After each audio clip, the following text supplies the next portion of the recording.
आज हम बात करेंगे कि कॉम्पिटिटिव एग्ज़ाम के स्टूडेंट्स को इंटरनेशनल रिलेशंस के सब्जेक्ट में क्या मुश्किल पेश आती है। इसके दो पार्ट हैं। सबसे पहले हम बात करेंगे इंटरनेशनल रिलेशंस 1 की और फिर इंटरनेशनल रिलेशंस पार्ट 2 की।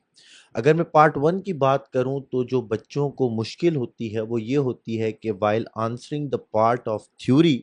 स्टूडेंट्स जो है वो हिस्टोरिकल इवेंट्स को कनेक्ट नहीं कर पाते थ्योरेटिकल पोर्शन के साथ, और दैट इज़ वाई उनके पास एग्जाम्पल्स नहीं होती, एविडेंस नहीं होते, और एट द एंड उनके मार्क्स जो है वो कम आते हैं।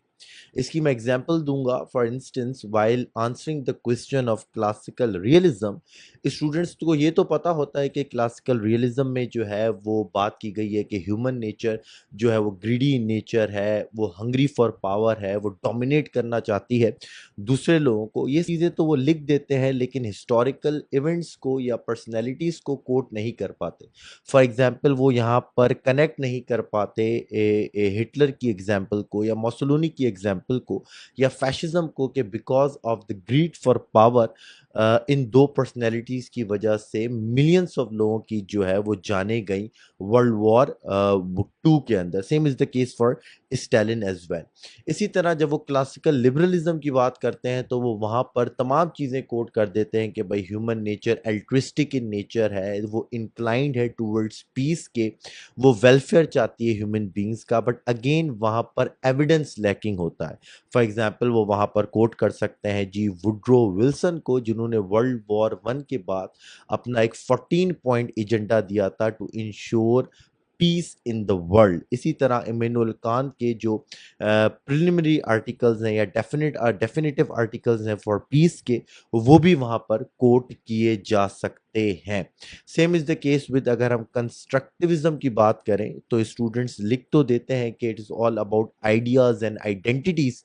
जिसकी वजह से जो है वो इंटरनेशनल रिलेशंस काम करता है या एक कंट्री अपने फॉरेन पॉलिसी को डिज़ाइन कर रहा होता है, लेकिन अगेन उसके अंदर एविडेंस मिसिंग होता है कि किस तरीके से आइडेंटिटीज़ और आइडियाज़ जो है वो इंटरनेशनल सोसाइटी को या इंटरनेशनल रिलेशंस को शेप दे रहे होते हैं। इसके अंदर हम जो है वो आइडियाज़ की बात कर सकते हैं कि किस तरह कोल्ड वॉर में वेस्टर्न वर्ल्ड के जो आइडियाज़ थे टुवर्ड्स कम्युनिज्म और कम्युनिस्ट वर्ल्ड के जो आइडियाज़ थे या आइडेंटिटीज़ थी टुवर्ड्स कैपिटलिज्म, उन्होंने पूरे कोल्ड वॉर को डिज़ाइन किया। तो अगर आप थ्योरेटिकल पोर्शन के साथ एविडेंस को कोट नहीं करेंगे, याद रखिएगा, you cannot obtain good marks in international relations part 1। इसी तरह अगर मैं इंटरनेशनल रिलेशंस पार्ट 2 की बात करूं तो काफ़ी लोग उसको कंफ्यूज करते हैं करंट अफेयर्स के पेपर के साथ, और वो ये समझते हैं कि it is just like another paper of current affairs. All दो उसके अंदर कंटेम्प्रेरी इवेंट्स के ऊपर ही क्वेश्चन आते हैं, but it is somewhat different from current affairs. Current affairs में हमारा ज़्यादातर फोकस जो है वो एनालिसिस के ऊपर होता है, फैक्ट एंड फिगर्स के ऊपर होता है, जबकि इंटरनेशनल रिलेशंस पार्ट 2 के अंदर हमारा जो फोकस होता है वो ज़्यादातर होता है कि हम कंटेम्प्रेरी इवेंट्स को थ्योरेटिकल पर्सपेक्टिव में बात करें। फॉर इंस्टेंस, अगर हम बात करते हैं इंडिया की कि भाई किस तरह इंडिया जो है वो न्यू इक्विपमेंट, न्यू जो है वो वेपन्स इस रीजन में इंट्रोड्यूस करा रहा है, तो इसके पीछे क्या लॉजिक है? तो इसके पीछे हम थ्योरेटिकल पर्सपेक्टिव में ऑफेंसिव रियलिज्म की एग्जाम्पल को यूज़ कर सकते हैं या उस थ्योरी को यूज़ किया जा सकता है। Same is the case with, अगर हम इम्प्लीकेशंस की बात करते हैं तो उसमें इम्प्लीकेशंस में ये हो सकता है कि भाई यहाँ पर एक जो है वो आर्म रेस लगेगी, या फिर उसको अगर हम थ्योरेटिकल पर्सपेक्टिव में बोलें तो सिक्योरिटी डिलेमा या स्पाइरल मॉडल की बात की जा सकती है कि किसी तरह जब एक कंट्री अपनी सिक्योरिटी को बढ़ाता है तो उसका जो आर्च राइवल होता है वो अपने आप को इनसिक्योर फील करता है और वो भी अपनी सिक्योरिटी को बढ़ाने की कोशिश करता है, और एट द एंड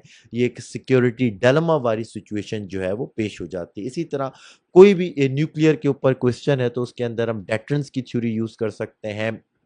मैड का पर्सपेक्टिव यूज कर सकते हैं। किसी भी कंटेम्प्रेरी एग्जाम्पल या कंटेम्प्रेरी इवेंट के ऊपर कोई क्वेश्चन आता है तो उसके अंदर आपको थ्योरेटिकल पर्सपेक्टिव देना ज़रूरी है। अगर आप ये कोट नहीं करेंगे तो आपके नंबर्स उतने अच्छे नहीं आ सकते। दैट इज़ वाई जो हमारा सेशन शुरू होने वाला है इंटरनेशनल रिलेशंस का फ्रॉम सितंबर 1, उसके अंदर ना सिर्फ हम पूरे कोर्स को कंप्लीट करेंगे, बल्कि इंटरनेशनल रिलेशंस पार्ट 1 میں ہر تھیوری کے ساتھ کوشش کریں گے ہسٹوریکل ایونٹس اور کنٹمپریری ایگزامپل کے ساتھ اس کا انالیسس کریں، اور انٹرنیشنل ریلیشنز پارٹ 2 میں جتنے بھی ہسٹوریکل ہیپننگس ہیں اور کنٹمپریری ایونٹس ہیں ان کا تھیوریٹیکل پرسپیکٹو کے ساتھ ان کو پڑھا جائے. دیٹ از وائی ہم نے جو ہے وہ 2 ڈے فری کلاسز بھی رکھی ہیں تاکہ آپ آئیں اور اس کو جوائن کریں اور انٹرنیشنل ریلیشنز کی تیاری اچھے سے کمپلیٹ کریں. Thank you so